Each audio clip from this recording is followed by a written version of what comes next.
Take out my straw and scatter it over the little girl and the dog and the lion, he said to the Tin Man.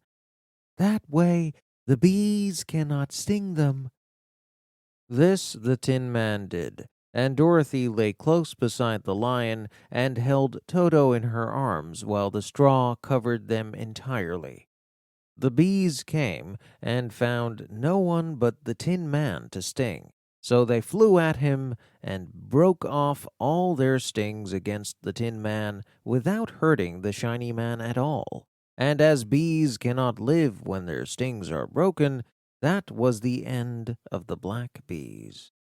Soon enough they lay scattered around the Tin Man like little heaps of fine coal. Then Dorothy and the lion got up, and the girl helped the Tin Man put the straw back into the scarecrow again until he was as good as ever.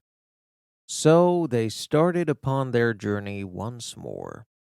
The Wicked Witch was so angry when she saw her black bees in little heaps like fine coal. In a huff, she stamped her foot and tore her hair and gnashed her teeth.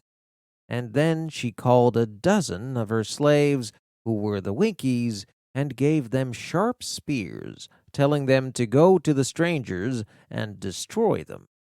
The Winkies were not a brave people, but they had to do as they were told, so they marched away until they came near to Dorothy. That is, of course, when the lion gave a great roar and sprang towards them.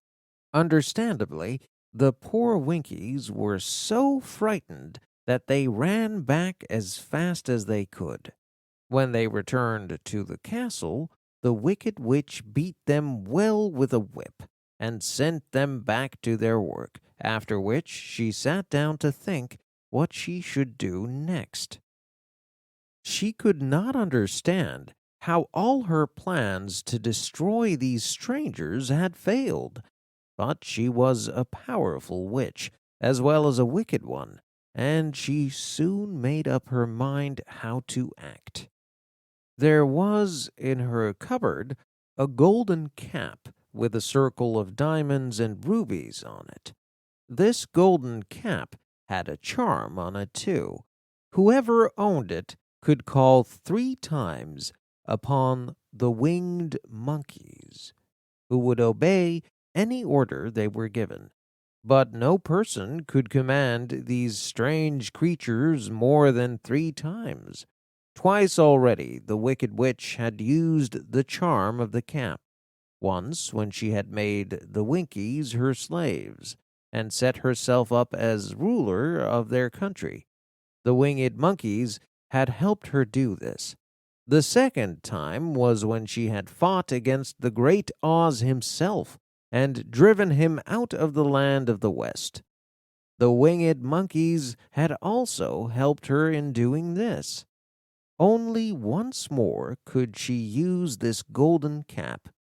That is why she had waited until all her other powers were exhausted before using it.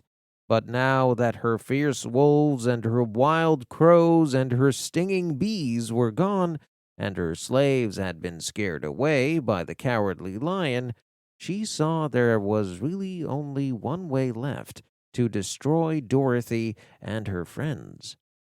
With a sigh, the Wicked Witch took the golden cap from her cupboard and placed it upon her head. Then she stood upon her left foot and said slowly, Epe, Pepe, Kake.